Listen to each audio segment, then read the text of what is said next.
Hello, beautiful humans, and welcome to the Bitcoin Stoa for another episode of Hashpower, which is a long-form show where we invite mining companies to tell their stories and talk about everything related to Bitcoin mining. Current Moscow time is 15:31 at 7:09/267. And as a reminder, the Bitcoin Stoa is a community-funded platform. So if you enjoy listening, you can support the project by sending some sats to the QR code on our homepage at bitcoinstoa.com, or you can stream sats using something like the Breeze app, which has a really badass podcast feature. With that said, today I'm honored to welcome Jason Zalewski, who's the head of technology at Hut8. Jason, thanks for being here and welcome to the Stoa. Yeah, it's great being here. It's I watched a few of the previous episodes on your YouTube channel and some great content there. So I'm really happy to be here. It's cool, man. Thanks for watching, and yeah, thanks for the generosity with your time, because you know it's a weekday. On a Thursday at 1 p.m. I'm sure you have a lot of things to do. So taking some time out of your day to tell the story of Hut8 and tell your story, I think is really cool. And I appreciate the time. So maybe before we get into everything related to Hut8 and Bitcoin mining specifically, I'd love to hear your personal Bitcoin story. You know, when did Bitcoin find you? And maybe what are the more significant moments from when that happened until where we are today? Cool. So, I'm not like a day oneer, day zero. It took, I definitely heard about it. Like there's this concept of internet money floating around 2009, of course, 2010. And I think I started digging into it later on that year. I tried mining. At that point, I think it just made the transition to like GPUs, but I was still trying to mine on a CPU, of course, running my own node. I think I like ran out of hard drive space and just kind of like failed miserably and just like, all right, well, we'll revisit this sometime in the future. Around what time is this we're talking? I mean, if it's CPU and GPU, it's like decently a while ago. Yeah, so I think 2010, I believe. Nice. Because I kind of have this memory of being in an apartment in Halifax, Nova Scotia, staying up late and trying to get this to work. Nice. and so I was kind of early days. I've always been like a tech nerd, always had like gaming GPUs at home, used to do a lot of folding at home. So it's like you dedicate your computing resources to the search for extraterrestrials and various things like that. So I always thought very cool that that distributed compute model was just like a pretty awesome thing.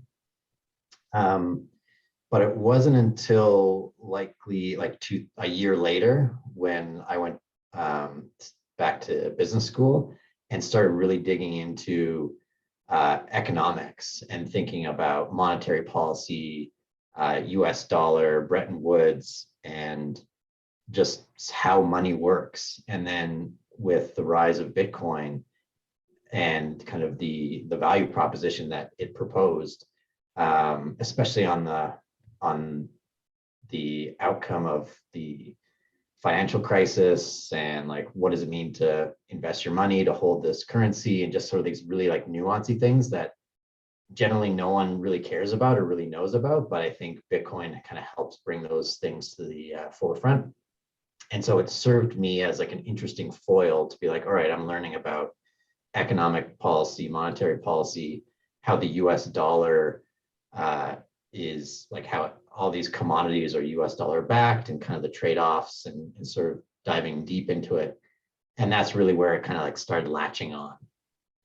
And then and it was always kind of like this thing where people were talking about it and didn't understand it. And as at the time I was working for a kind of a strategy consulting group, and a lot of the clients were financial based. So they were always asking, oh, is Bitcoin going to like destroy hedge funds, or doing like, what's the timeline on this? So I was kind of around it, kind of understood the technology, maybe what the implications could be. And in 2016, I was in Toronto, and that's where I really kind of jumped in heavy. So I worked for a blockchain startup there, and really, ever since then, it's basically become every waking moment, whether it's Bitcoin or Ethereum or other networks or just the technology in general. It's very fascinating and really cool. So Yeah, it's got like its own gravitational field, and it's like the more you learn about it, the stronger that gravitational pull becomes. At least in my experience, that's been the case. And you say you were in a day one, or it took me quite a few touch points as well. I think the more touch points you have, the more points in your reality that Bitcoin kind of stabs through. It's like it builds more and more curiosity, and then almost always in all the stories I hear, there's an inflection point where it's like, at this point I went hard, and then it was like there's no coming back. Like the ladder becomes unreachable when you go down the hole a certain distance. And yeah, very cool. Appreciate you sharing that. And then when did you so you're in Toronto, you're part of a blockchain startup, and then where does the bridge from that to HOD8 sort of come to? When does that materialize?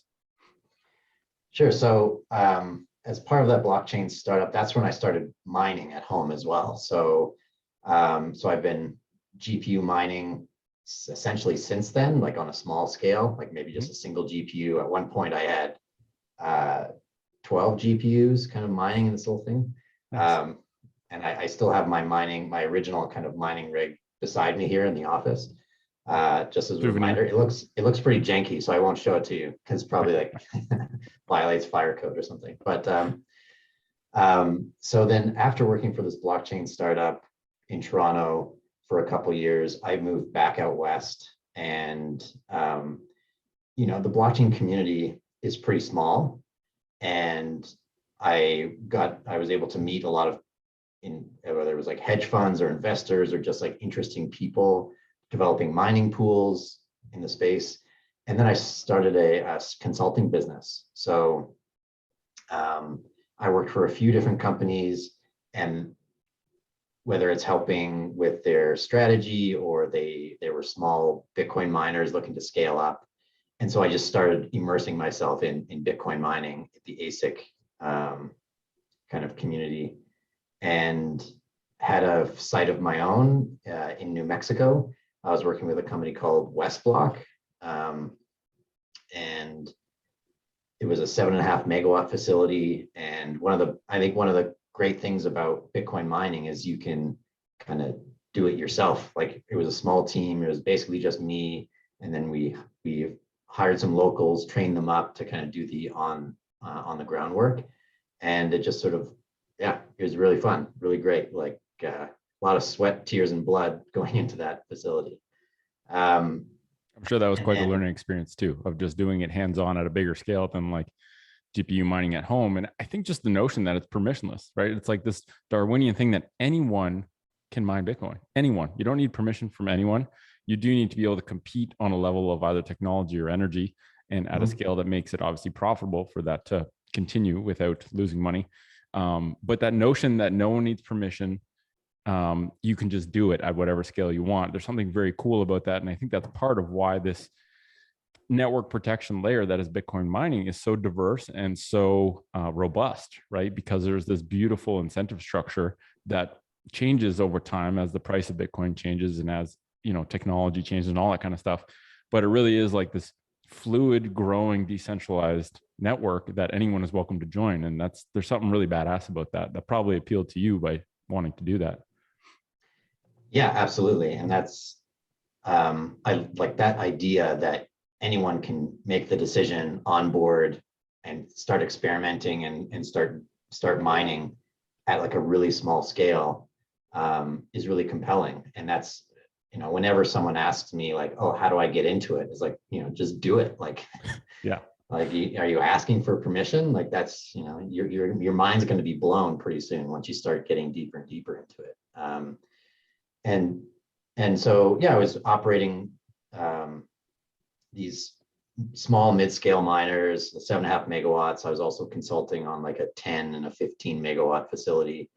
And then with Jamie Leverton coming on at HOD8 last December, she was looking for somebody, kind of this like head of technology, someone to help bridge the gap there.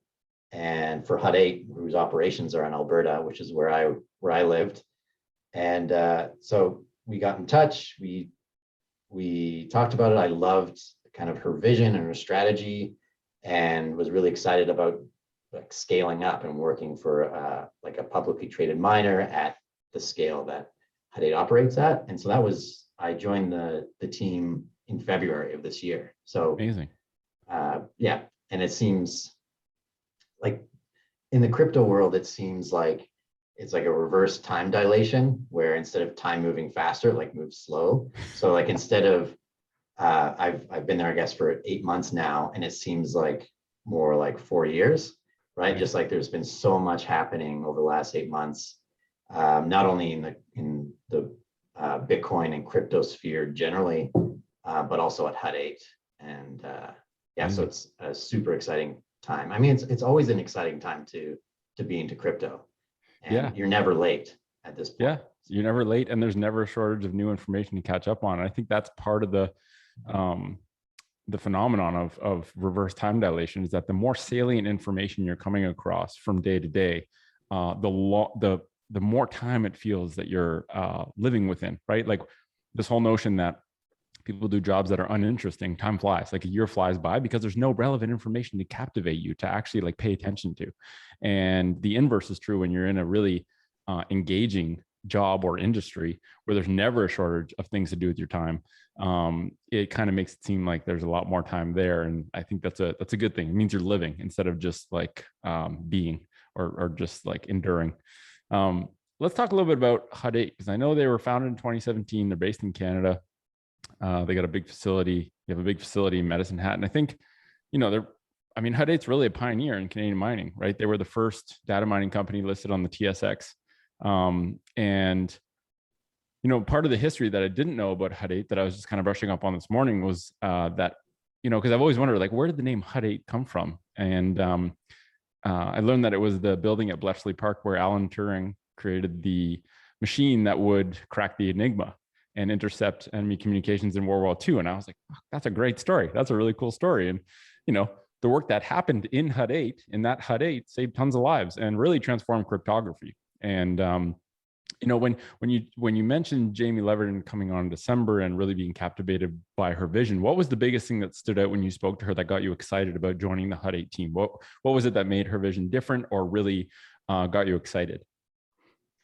Well, I think first of all, her background and her energy is really interesting. Like she comes from the, I guess, the conventional data center world, but then so that brings a lot of expertise of what an insight into what I thought was really important for crypto miners is you don't like, and anyone can make money in a frothy ecosystem like now, right? Like you just get any sort of hardware, any computing device, plug it in, and like, okay, you're more or less making money mining. But for those of us who have been through a few bear markets, bear cycles, and you really have to think about operational excellence and like, okay, what are my costs? Like, what's going to happen when and if this drops? Like, how are we doing that? And I think her experience of running a data center where like those things are paramount and you're running this thing like a really, really tight operation, as well as just where it goes. Like it goes beyond just mining, it goes into high performance compute. What can we do with our expertise of running machines in a very, very lean environment? And how do we expand and build upon that? And of course, I mean, being a Canadian corporation, I was really excited with joining it. It was getting pretty tough to travel around that time, especially to the US. And really, it was a great opportunity for me, and it's a whole new management team. So part of it is also kind of rebuilding this business and evaluating the different parts of it and improving it. So early days, I was talking about it like it was Theseus's ship, where it's like you have this massive armada that's on the ocean that's traveling, and while it's at sea, you're replacing parts and optimizing it and improving it. It's definitely a challenge to replace a ship at sea. But I Yes. think ultimately we're bolting on better components, and it's been, yeah, and also that challenge is was very appealing to me as a technologist, and just, I mean, if when you talk with Jamie, you'll kind of get it right away. Like, just her energy is contagious, and there's a lot of interesting projects that she's brought forward, and I'm really happy to be part of, and even in the future. So there's really cool things coming down. Amazing. Yeah, I love that. I love that sort of fable that you mentioned with Theseus's ship, and this, even the whole notion that, like you said, in a frothy environment, it's great. Anyone can just plug machines in. Doesn't even, their power rate's not that big of a deal. Their efficiency and their operational excellence is maybe not that big of an issue. But when times get tough, which they inevitably will, this is just what happens in this world. It's the people who have that operational excellence and basically are replacing parts on the ship in calm waters. That's kind of like, it's like when the waters are calm, it's easy to sit back and be like, "Ooh, yeah, this is great. We're making lots of money." Forgetting that, the people who bolt on those extra parts and are upgrading during the calm, good times are the people who become resilient enough to last through the tougher times, or become or are able to remain competitive. And I think the big reason for this Hashpower show is because people, I don't think, fundamentally understand the importance of Bitcoin miners, right? Like, everyone loves this thing that is Bitcoin, this decentralized, open monetary network for planet Earth that secures property rights for us all. Most people don't understand that it's actually miners who are securing that network. Like, without miners, there is no network, there is no security. And so I really think that, number one, people don't understand the importance of miners in general.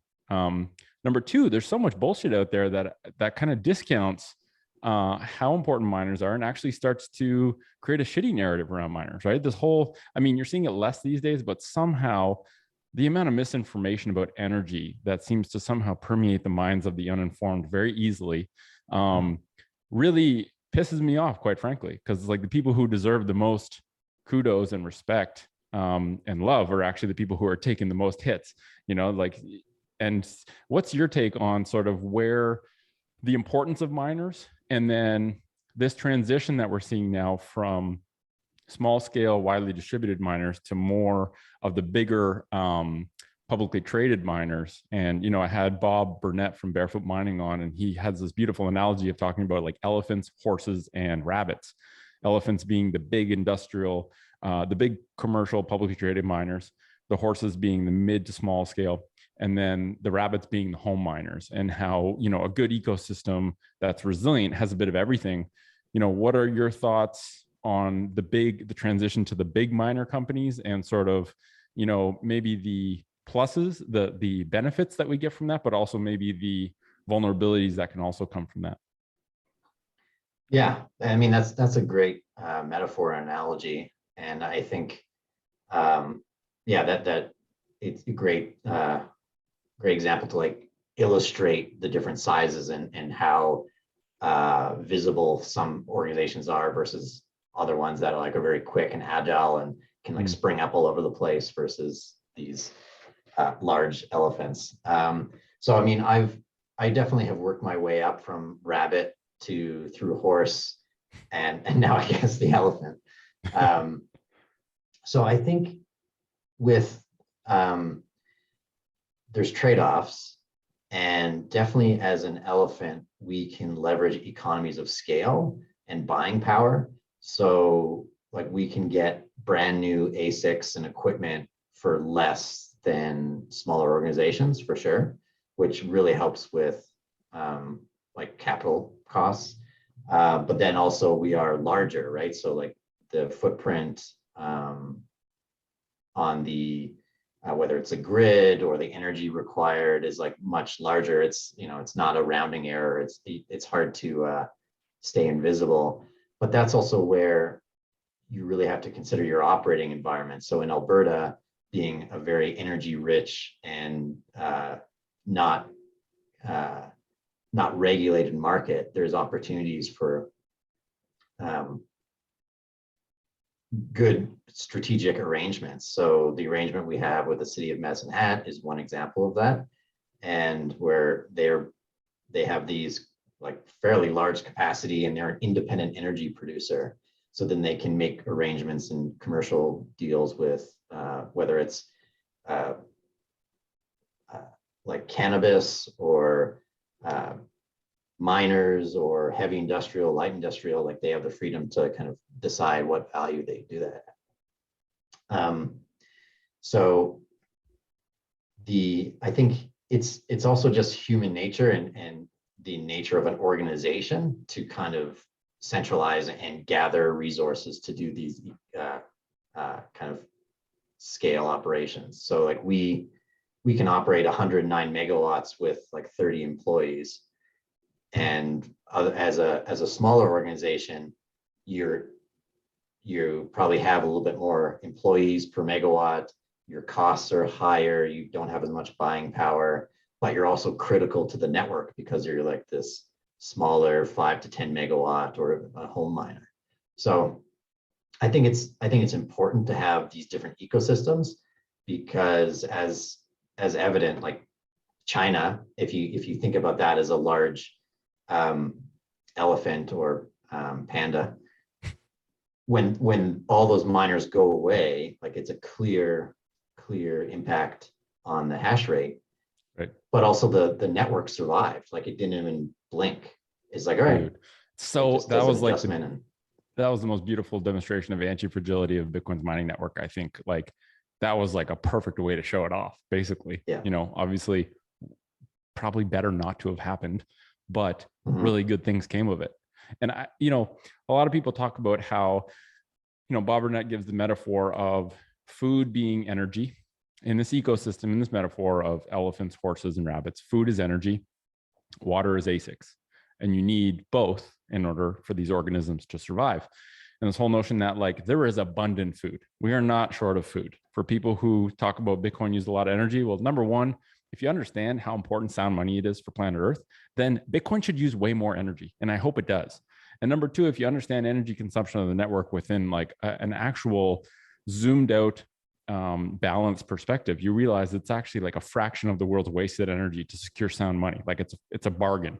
But this whole notion that the food is abundant, but the water is becoming scarce, and the elephants are almost taking up all the water because they need a lot of water to survive.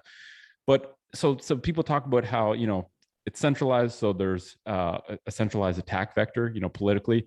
But I think on the flip side, it's like elephants are the biggest ones that establish political capital, right? Like for HUD 8 to set up an operation in a political jurisdiction or a country, there's a lot of research to go into making sure that if I'm putting up the capex to buy all these machines and do this setup, which I need to last like a long time, I'm going to make sure that the political environment I'm doing it in is appropriate. And I think that is a stabilizing force for Bitcoin.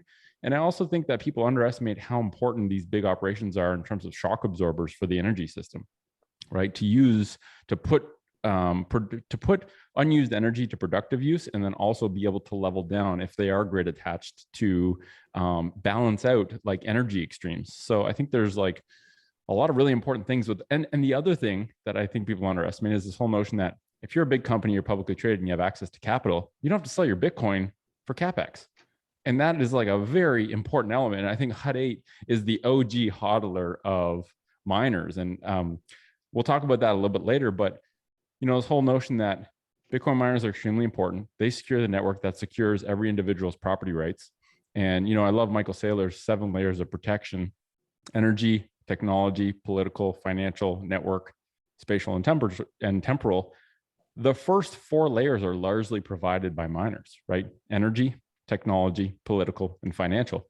And I think it's just so important. Like I'm fascinated by mining from the technology, like this interplay between technology and energy. But I also think that they need a balanced voice that is the voice of truth instead of being the voice of bullshit in media from people who are scared of Bitcoin. So maybe let's talk about Hashpower. Like, what kind of power is HUD 8 using? I know your power is in Canada, and there's obviously a temperature advantage there. So maybe talk a little bit about how much power is HUD 8 using? What is the hash rate currently-ish? And what is sort of the power mix of what HUD 8 is using in terms of the power generation? Sure. So Medicine Hat is where our 67 megawatt facility is. Medicine Hat is known as Gas City. And so that that facility is natural gas based. So it's right next to a power plant, and that facility is natural gas. Now and then our other site is in Drumheller, which is actually grid connected. So it uses the mix of Alberta. So it's wind, solar, natural gas,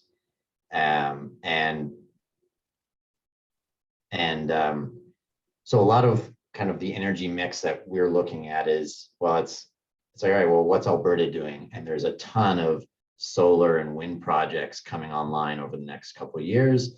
And everyone in Alberta has been looking at those sort of projects and understanding how they can become more renewable, incorporate those technologies into their environment. But I think also going back to the value proposition of the different energies, wind and solar only operate when the wind is blowing and the sun is shining. I mean, Alberta is an extraordinarily sunny location, and Medicine Hat actually has one of the highest hours of sunlight in North America. Cool. Didn't know that. Which is also why there's these massive projects of solar and wind coming online there. But it's very difficult to change that. So like, okay, well, if Alberta has a fantastic natural gas infrastructure and a great electrical grid system. And so to be reactionary to say like, okay, yeah, now we're converting everything to solar, like I think that would be doesn't make sense. It's not grounded in reality. It's not grounded in reality, but also like, hey, we want to get there. It's important to do that. Like our shareholders and the public feel that there's value there, and it's clearly demonstrated. One of the my specialties in business school was sustainable economics. So it was largely based on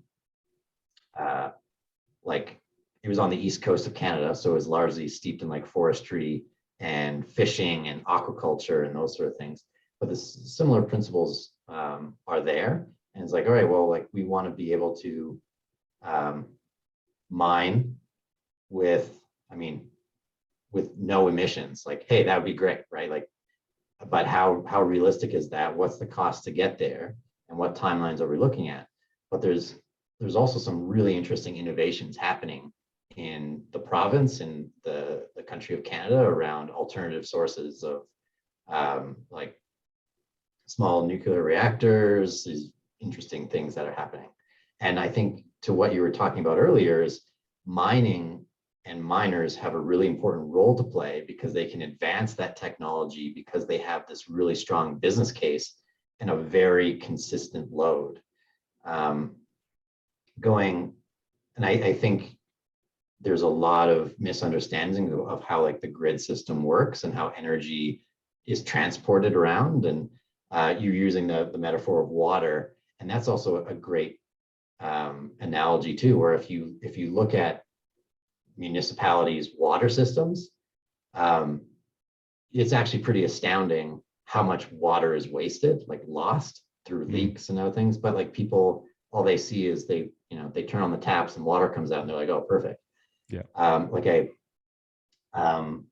long time ago, I was looking at some of this information of infrastructure, and like major cities lose like 40% of the water through these mains. And it's like, if you think about that, it's like, what? That sounds insane. But like, oh, that's actually pretty good. Like they're doing a good job. So all these things kind of go into a lot of different decision making, and I think it's one of these systems that not a lot of the general public is aware of. Just like no one cared about monetary policy, really. Like no one really knows a lot about finance or monetary policy. They don't know about energy and electrical grids or water systems and how these things work.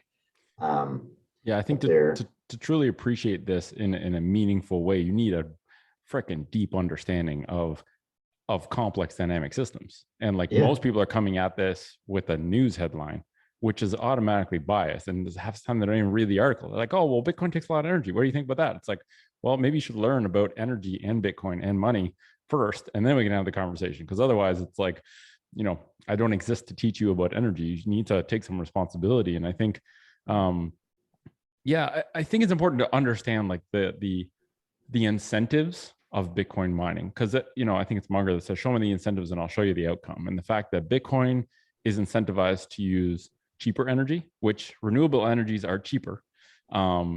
And so it's incentivized to use green renewable energy.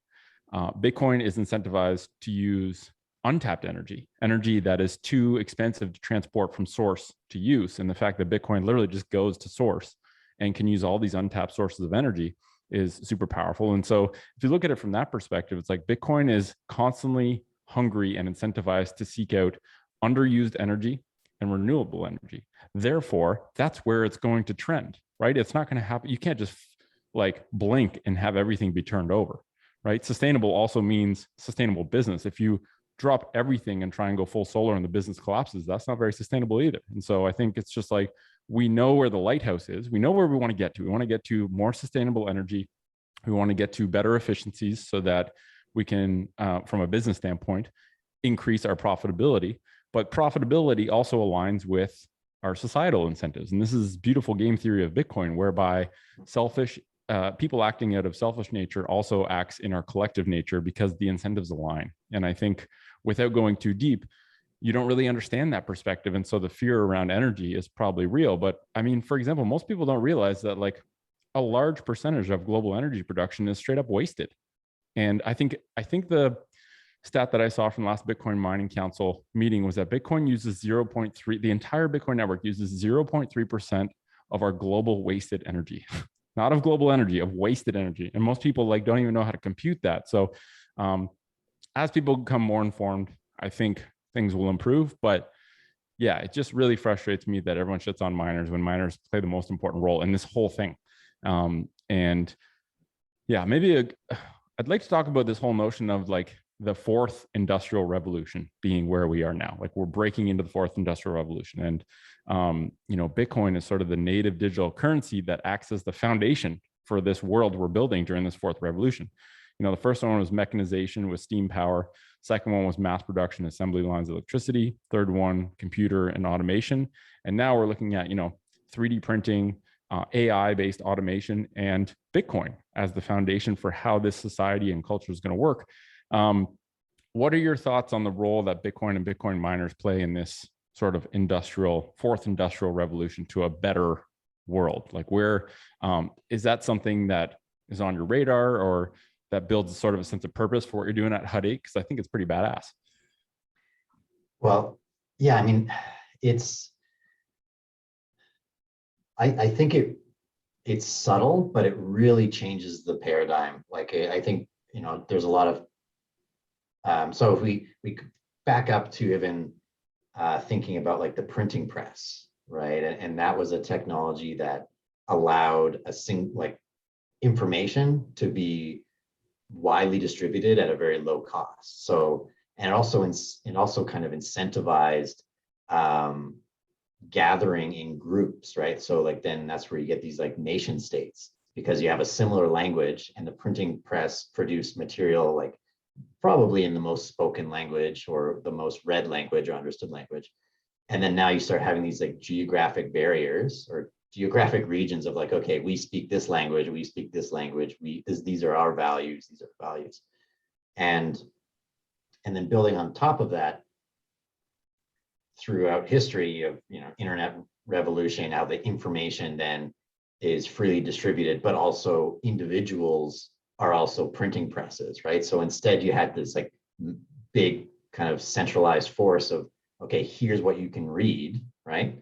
Now anyone can go on the internet and be a publisher, producer of material. And so that creates this interesting information flows very quickly. What that was missing, or what was missing from that, is like kind of this like monetization or incentives to like the incentives were a little backwards, where it's like, hey, let me get this information to you for free, and maybe there's like an ad-based model or whatever on top of it. And so I think if we're going forward, if Bitcoin didn't have a dollar value, what would it like? And it didn't at first, right? It just was this thing. And Right. then as people started using it, it started to imbue the value of something, right? So instead of being, okay, let me send you 3 Bitcoin, and like that's an IOU for I'll hand you $3 in, in real life in meat space, here's $3. And so then that started representing value. And I think it's not too crazy to think about how like, okay, well, what was the internet missing? It was missing this underlying value that could be instantly distributed worldwide, verifiable through math, provable. And like the thing that, like, what are those characteristics? Is like, okay, well, that's money, right? That's internet Yeah. money. And that's like a very strong use case.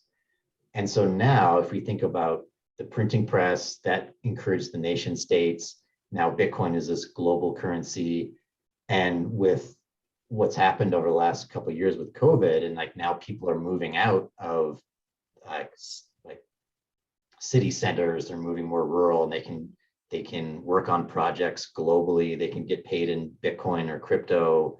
Like it's subtle, but I think it really changes how people organize and how people do work. Um, and so it's the and then on top of that is now like the fourth industrial revolution, where yes, things are automated, they're mechanized, there's not as many people involved in these like very advanced tech processes, but it's also very complicated. And Mm. so like if you look at Elon Musk, SpaceX versus Tesla, like SpaceX from a automation and industrialization standpoint is way simpler than Tesla, Yes. where now you have to build like an assembly floor and like these really intense mechanized processes, versus SpaceX where everything is bespoke and you're working on a few rockets and the technology there.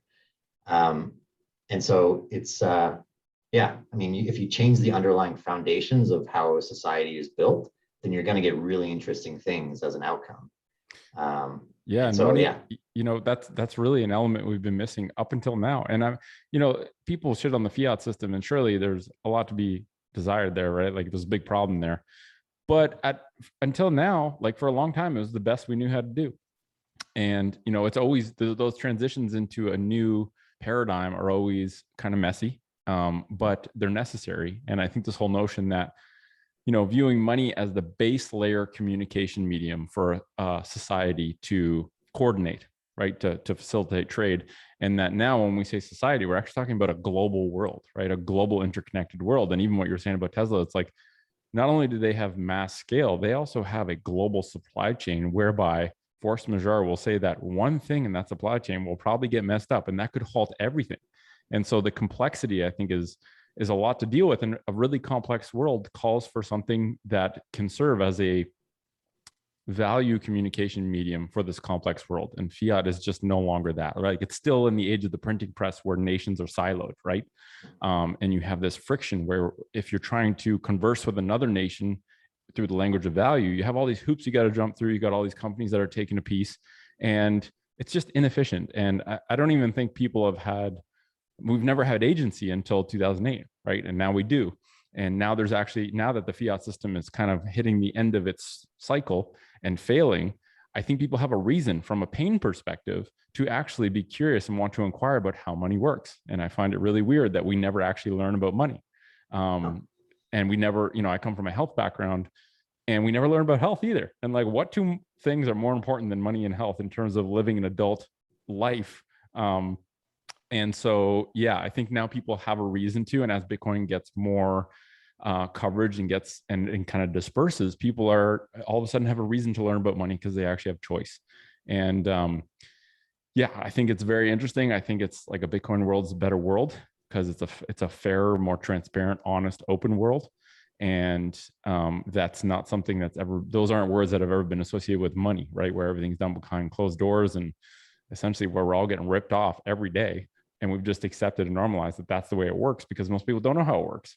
So yeah, and maybe let's talk about this notion of being a publicly traded miner and maintaining a HODLing mindset.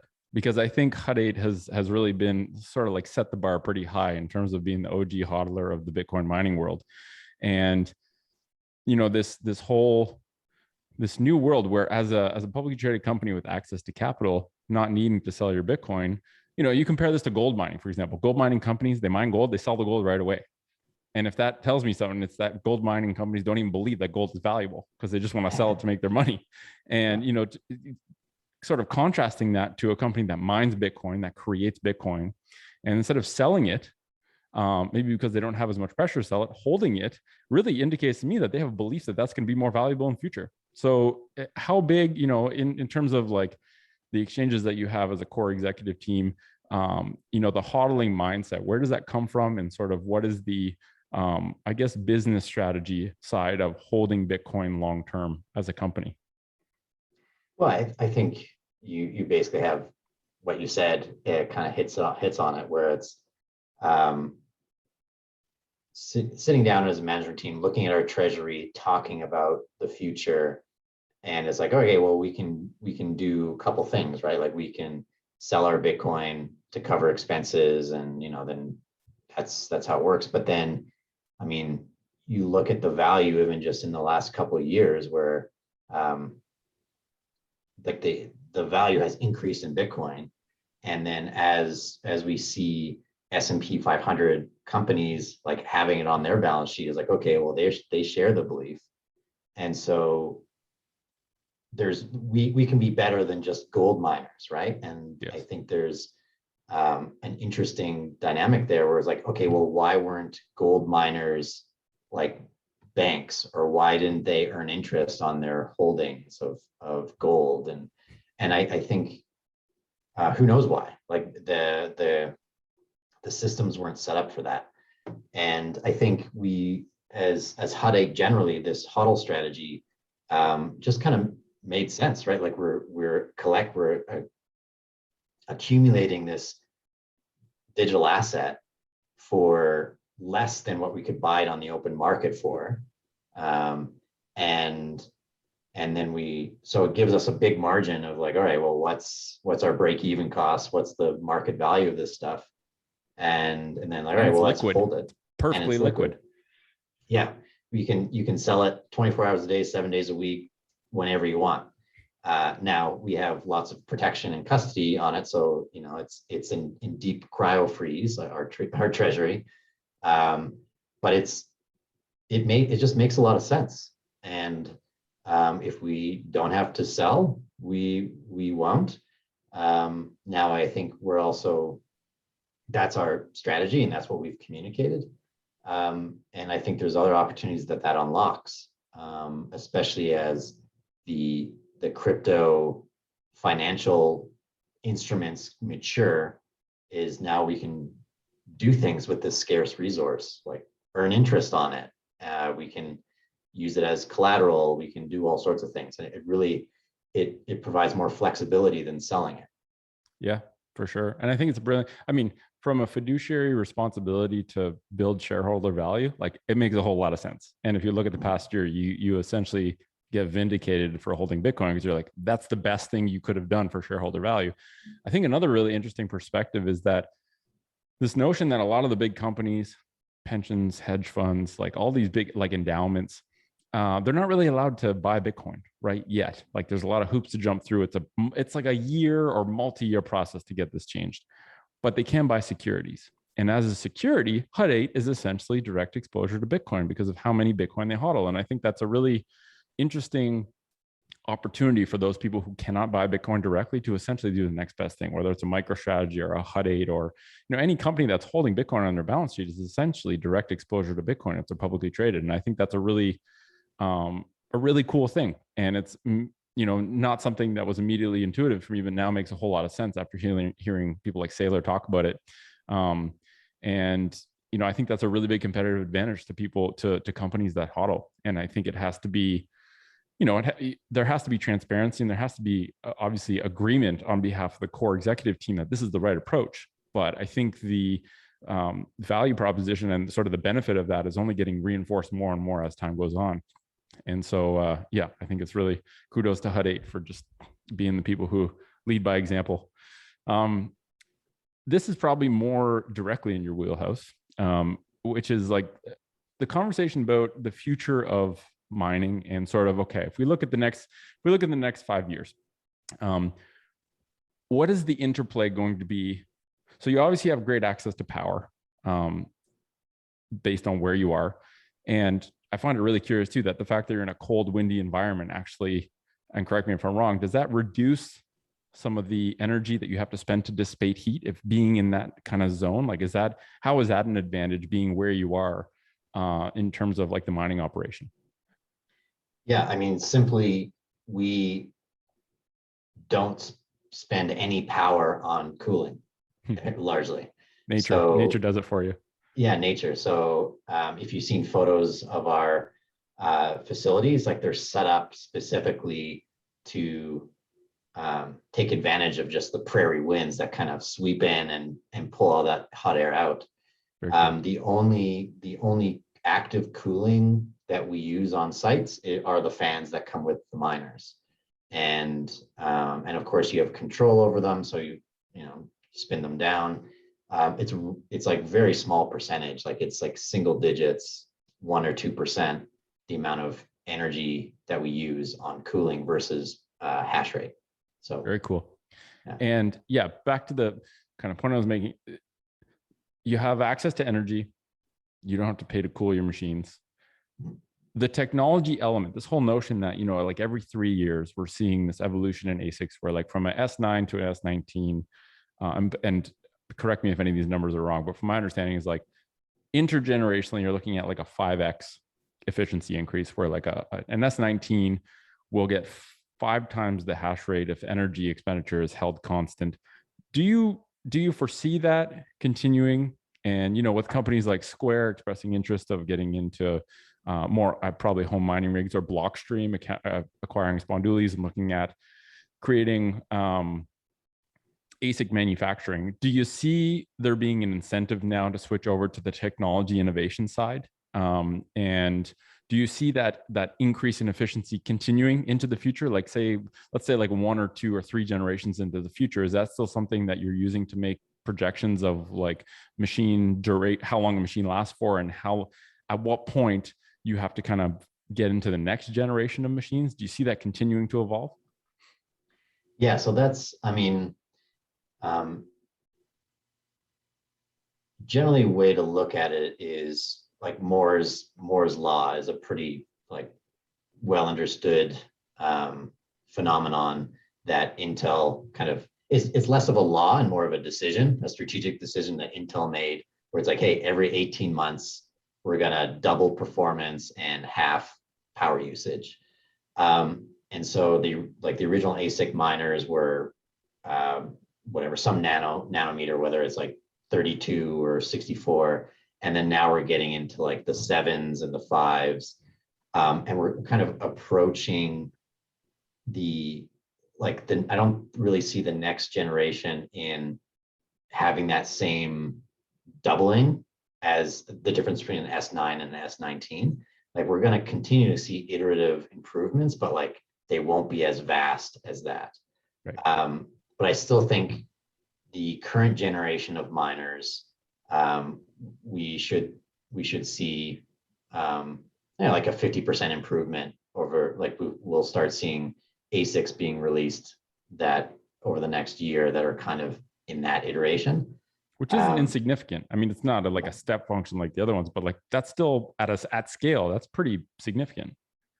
Oh yeah, and so then you're constrained of like quantities and timelines and costs, right? So it's you have to really analyze and make a prediction of like, okay, well, like reissuing capex to buy this new machine, like what's the life cycle on that? How much benefit of it versus like, okay, well, now that this new machine is out, I could buy like the last generation for lower capex. And True. So you have all these things playing around, and that's also where, as a global kind of industry, just so for argument's sake, let's say like North American miners, they always buy the latest and greatest because they're well capitalized. Right. They have higher power rates. Just for assumption, let's go with that. So then it makes sense for them to buy the most efficient machine.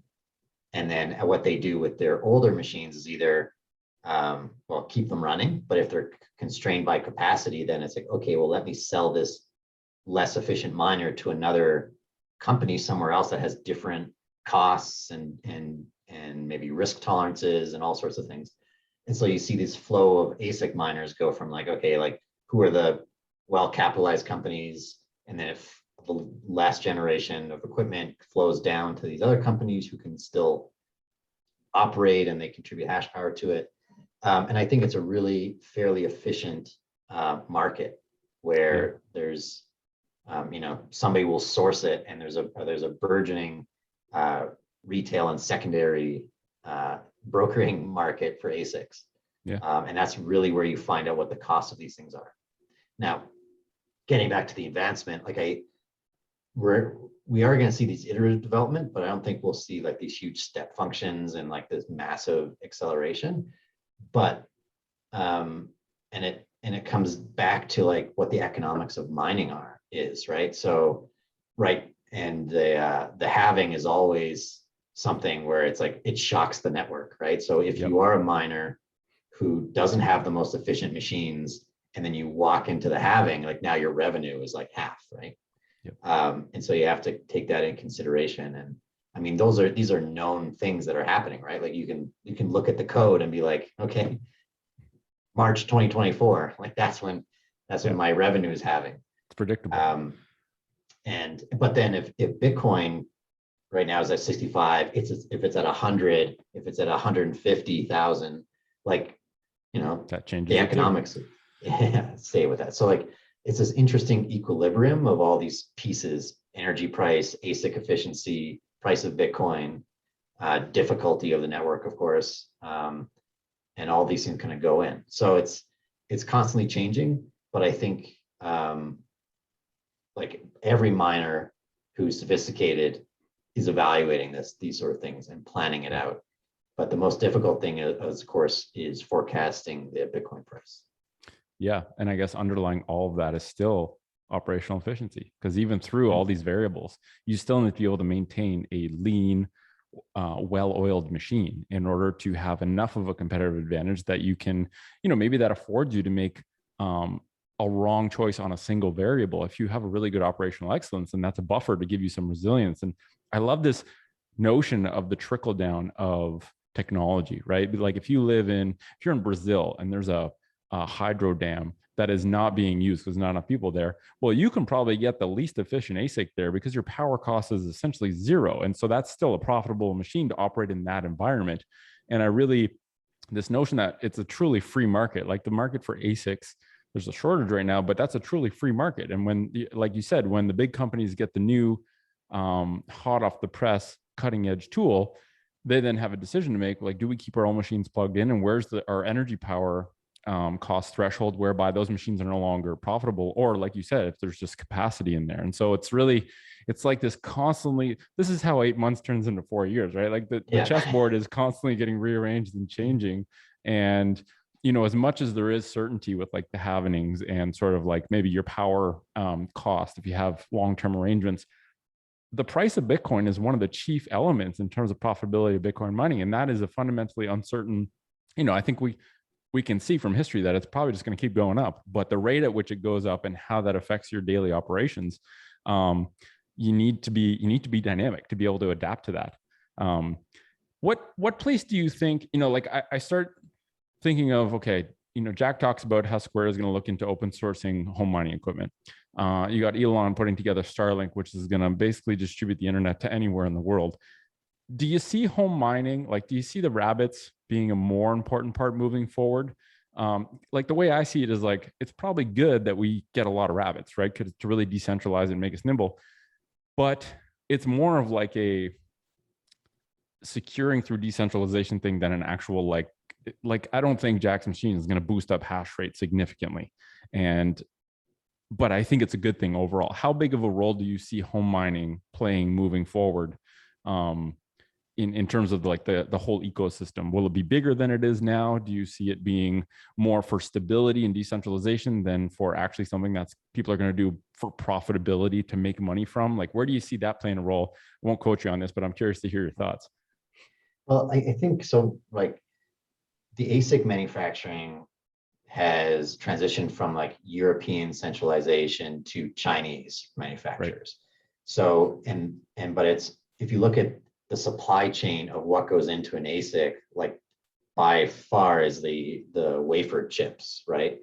And so these companies have a very small percentage. They're very, very small customers of Samsung and TSMC compared to like Apple, Right. Dell, Intel, etc.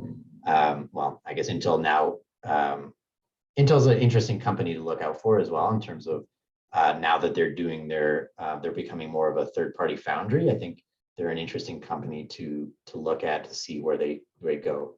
And the reason I bring those up is like, all right, is there going to be an ASIC chip in your refrigerator at home, in like your appliances? That's interesting. And soon, and it's not going to be the great like top tier, but it's like it's going to be there, and you'll earn Bitcoin from Yep. your dryer.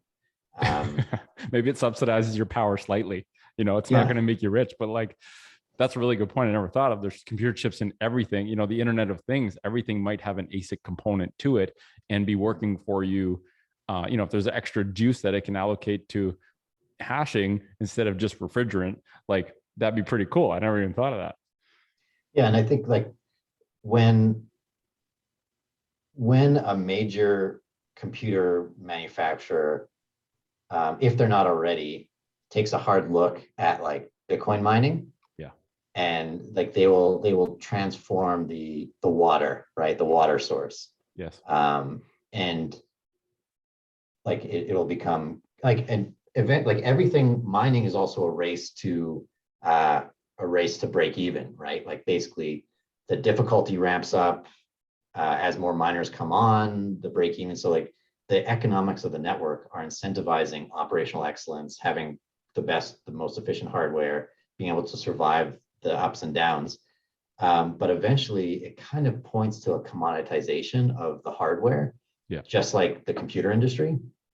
And these manufacturers have massive buying power and would be able to like create an ASIC chip very like at a scale and a cost. And then you start getting into, you go down to your local, call it Radio Shack, and buy a little ASIC chip and put it on your appliance at home, or plug it into your computer, and it just like kind of spins away. As well as these like massive enterprise scale form factor that's meant to fit into a data center, that's like for like the publicly traded miners, or even just like smaller horses or rabbits if they're so willing.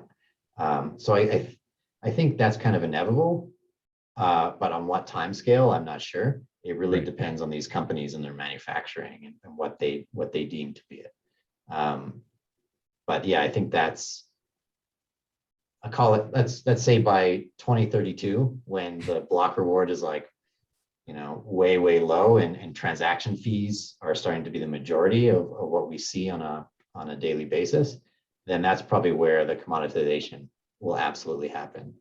Yeah. Once again, show me the incentives, I'll show you the outcome. To Yeah. like all these big computer companies, like Dell.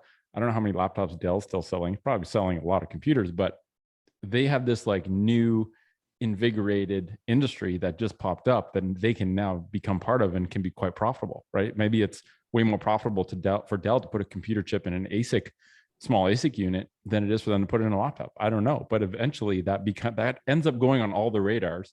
If you understand that these are rational, logical companies that are profit incentivized, it's like it's only a matter of time before it gets on the radar. If it, like you said, if it's not already, because it's going to take time, right? You can't just like, once again, you can't just blink and switch your whole infrastructure to making ASIC chips instead of computers. But, the incentives align with the fact that that's what they're eventually going to get into. The extent to which they do that and the timeline, like you mentioned, it's kind of up in the air, but it's all good for Bitcoin. Everything is good for Bitcoin. This is like, someone said that to me one time. I'm like, yeah, it doesn't matter what happens. Everything is good for Bitcoin if you take a long enough time horizon, if you actually understand it. Yeah. And, you mentioned it, and maybe this is kind of a good place to get into this is, what does the transition from, I hear all these people that are talking about, oh yeah, what happens when the block reward goes away? We're not going to have network security. It doesn't, like there's so much FUD around this nonsense. From a high level, like at a zoomed out level, how does this play out from your perspective, the whole transition from block rewards to fees, which, I mean, I guess I should say this doesn't happen overnight. Like this is a very long-term thing. And there's a lot of probably uncertainties that we can't even predict right now that can change this. But how much does this influence the conversation at HUD 8? Knowing full well that like right now, you just have to do the stuff now because we live now. But how does this play out from a broad level, in your opinion, switching over? Well, yeah, I mean, I think like the crypto industry is like very dynamic and is basically before even the first inning. If we say like, okay, the Bitcoin industry or crypto industry is like a baseball game, we're in the first inning, maybe even like the national anthem. Maybe like we're like way early. We're walking into the arena right now. Yeah, exactly.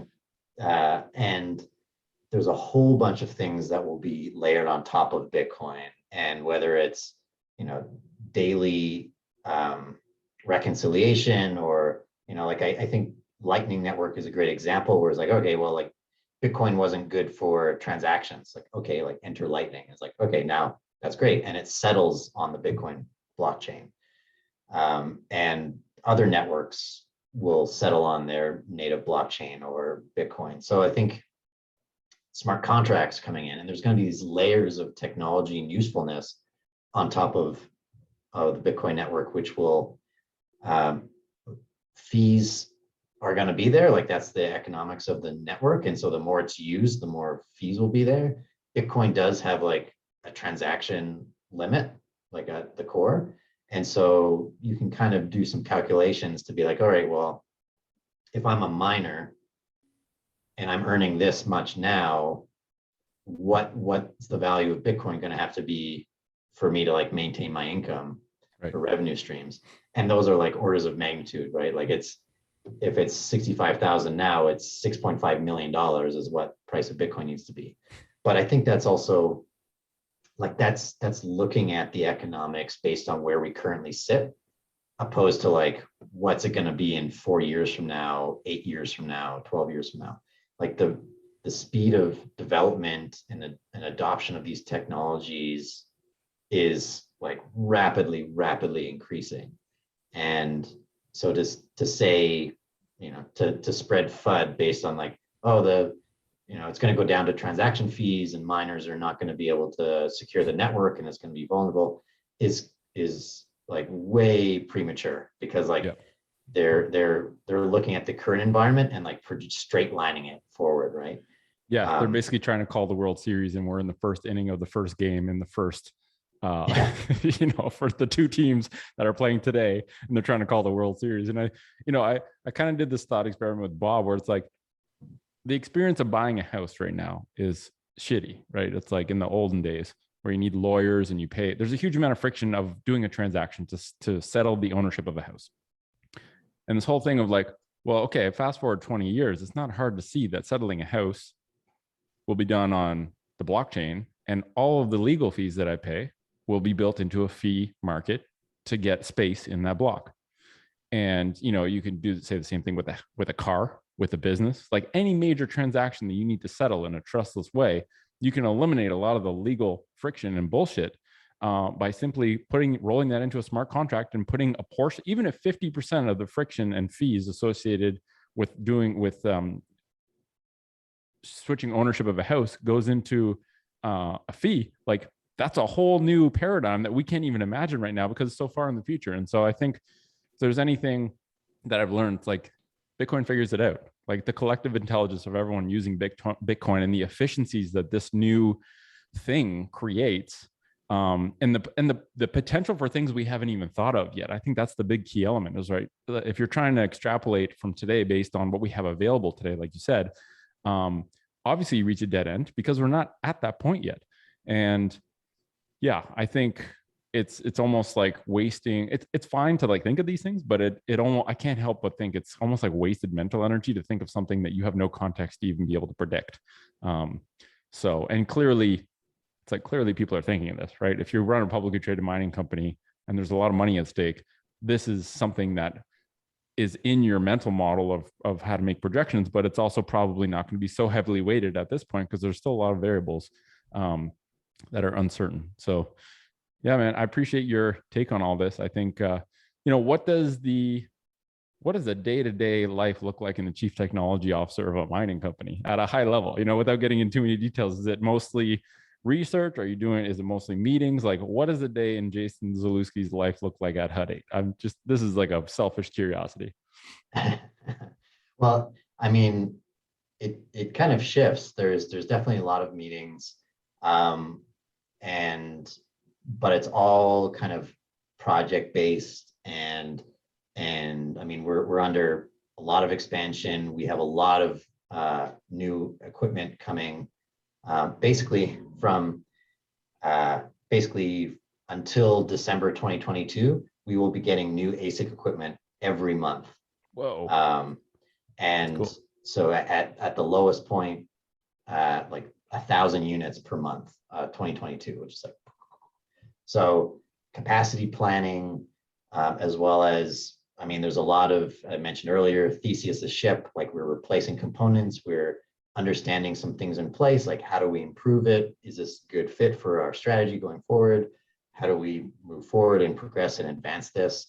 I mean, being head of technology is interesting because we're a technology company. If you look at our vertical, like, okay, we're using ASICs and compute power to earn revenue and get digital assets, but then also technology is horizontal throughout the whole organization. So it's like, all right, how is our finance department utilizing technology? How is legal? How is our operations, documentation, like boring IT stuff that I find really exciting because I love automation. I love advancing it. And once again, 8 months turns into 4 years when yeah, there's like an unlimited galaxy of applications for your role. I think that's really cool. Yeah, and then of course the strategy of like the crypto side of it, right? So like, okay, what miners are we using? What's the economics? Where's the fork curve? A lot of things that we talked about earlier about being a voice among many of the executive team that brings a perspective to like, where's the strategy, where's the vision, where are we going, and then how do we get there? And so I kind of bridge those two high level entities, is the corporate strategy versus the operations. So I work very, very closely with our head of operations and our site managers and things like that, who run our sites. So it's very exciting, never ending. And it's not really for the faint of heart either. Like, I think once you kind of get into it, like the business model is relatively simple. The execution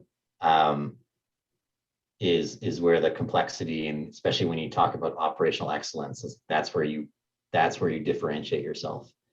And that's where we spend a lot of time, and we're seeing results, and it's really exciting to kind of see these projects that are coming to fruition, that are really impacting and improving our bottom line and just how we operate. So it's pretty cool. Now, that constant barrage of new machines that you're getting, is that mostly replacement of machines? Is that building out new capacity installations? Is that like iterative increases in your current capacity? What's like the biggest use case, I guess, for those machines? So it's a bit of both, right? So we have an existing capacity of 109. We've recently announced a new 35 megawatt facility coming online. So some of the miners will go there. We do have a plan to reach kind of hash rate goals by the end of next year.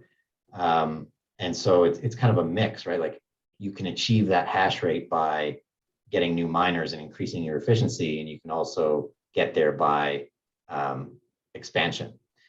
And so it's like multi-pronged. And then another aspect of it is our GPU fleet as well. So we've onboarded some GPUs that are mining Ethereum and mining the Ethereum network, but actually we're being paid out in Bitcoin. Cool. And so because of the efficiency of the machines, our cost to mine a Bitcoin is under $3,000. Wow, that's insane. Yeah. And I think I read from your website that you guys are running about 2.5 exahash. Does that make sense? Well, that's we're going to approach that by the end of the year. Okay, cool. Like live right now is 1.3. Okay. Holy shit, that's like almost a doubling. Yeah, so we have an exahash arriving. So we in July, we were really well positioned to take advantage of the Chinese exodus, and so we always have ongoing communications with a variety of ASIC manufacturers, and so we were just really primed and ready. And like they said, okay, well we have an exahash to be or if you want it, here it is, and so that's being delivered now, October, November, December. So we'll have a busy Q4 at HODLing. Yeah. Yeah. In terms of power, like we quote power in megawatts. Do you know off the top of your head how many mining machines would be associated with, for example, 1 megawatt of power? Obviously, it depends on the machine, but like just to like make this concrete for people, because we talk about, oh, we have an exahash arriving. It's like, oh, we have 0.5 of the Bitcoin network arriving, just like on a skid. Yeah. How many miners are you looking at plugging in for every megawatt of power that you're plugging into your system? So roughly, so then like a micro BT M30S. So we would be, so like that's kind of this typical factor, or an S19 for that matter. So you'd fit about 300 in a megawatt.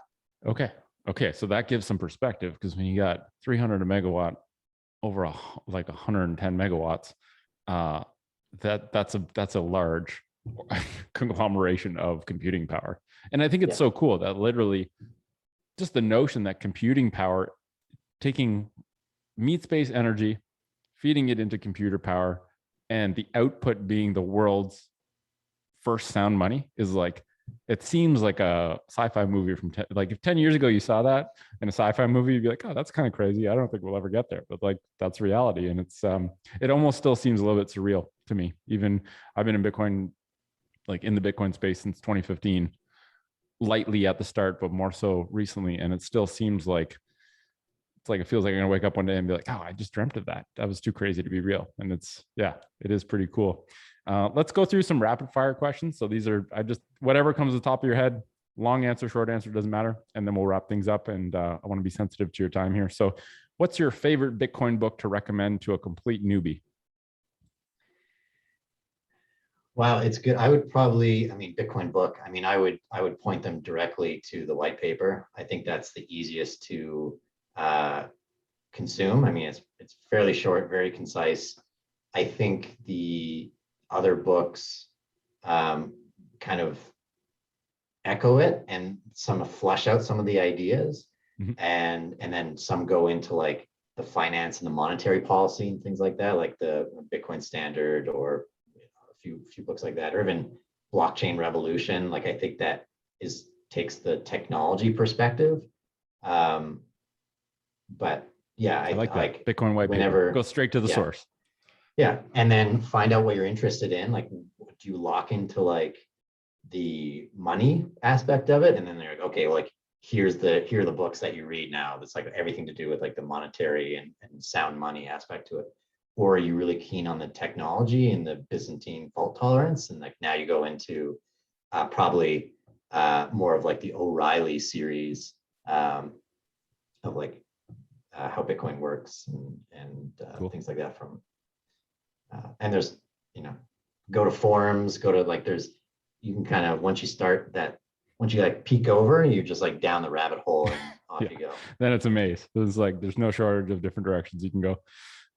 What's your favorite mobile wallet to use? My favorite mobile wallet. Well, If you use one. I've asked that before, yeah. and someone's like, I don't use a mobile wallet. I'm straight cold storage. So that could be your answer too. But I'm always curious to see which ones people gravitate towards, because the choice is becoming like overwhelming now of what's out there. Mhm. Yeah. I mean, I have a ton of different mobile wallets, but largely everything is in storage. So everything is on like a hardware wallet. Cool. I don't do a lot of like hot wallets. So I mean, one thing that I've started using is ShakePay here in Canada. Like that's Nice. kind of a pretty standard thing. It's set it and forget it sort of thing. Yep. But Cool. Yeah. um, I think the DCA approach is very powerful. And I think that creates like a massive pool of people who are just, like you said, set it, forget it, and is giving like this floor support to the price as people just accumulate in dollar cost average. mhm. What's the thing you're most excited about in the Bitcoin space as we close out 2021? Like what are like one or two things that you're like really stoked about? It can be related to HUD, it could be related to the macro environment. Yeah. Well, there's a taproot upgrade coming pretty quick, so that's pretty exciting. um, November 14th, I think, right? uh, yeah, just coming up here on like early in the week, 15th, 14th. Cool. I'm not sure what it is in Moscow time, but it's Me neither. it's coming. So I think, and that's a pretty big event. Does that affect Or, your business at HUD in a big way, or is it more just like you're excited about it for the sake of the Bitcoin network? Like, is there any implications on the business side for you? not really, besides some of the security features and like kind of the uh, like the wallet technology and like the multi-sig kind of goes into it. A lot of the other aspects are for like pools and people who run Bitcoin nodes and things like that, uh, which I do as well. So I think that's an important thing.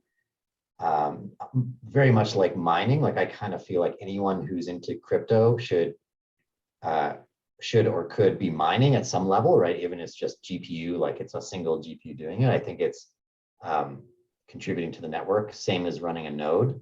And it's getting pretty easy to run a node now with some of the like um, just like quick like installers, and you can use Raspberry Pis and all that sort of stuff. And it's getting easier and easier to do that. And I think it's a great thing to do for very reasonable cost. And that's like direct contribution. So Yeah, like I spun up an Umbrel node with the Raspberry Pi, and I'm fairly tech. I wouldn't say ignorant, but like I'm not advanced in the technological world. And I tried to spin up a node probably like 2 years ago.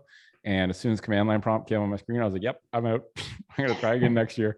And this year I did it with Umbrel, and I literally thought I did it wrong because I was like, "There's no way it can be this easy. This is not. This is either a completely different ball game now, or I missed something, and I think it's too simple." And it turns out it was just really simple, and it was actually a really fun experience. It was like, Sunday morning, take a couple hours, put together a Raspberry Pi. It was like it was like a fun Bitcoin experience for me. Maybe that's like a really, people are probably like, what the fuck is this guy talking about? But I yeah. think the average person can now run a node.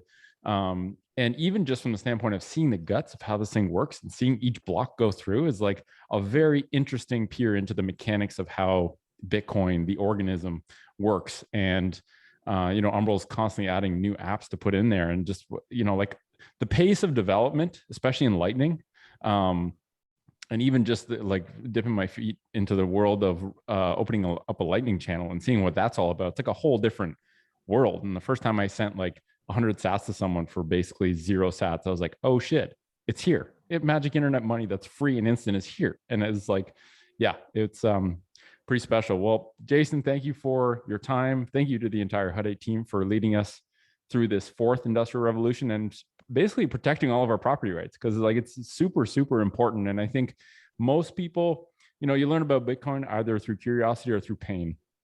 And I think most of the world that has a current essential utility of Bitcoin gained that utility through pain, right? Like when someone lives in Argentina or Venezuela, like there is significant need for something like this. And I think those people that might not be vocal in thanking you, that you might not see on the internet, are the people who most need this. And I think most of the rest of the world is very quickly realizing that we also have a need for this, or else our purchasing power just melts away. And it's becoming really obvious now. So thank you for all the work you do. Thank you for taking the time to share what your team is up to at HUD8. Thanks for being the OG hodler in industrial or publicly traded mining companies. I think you get some serious brownie points with the Bitcoin community for doing that.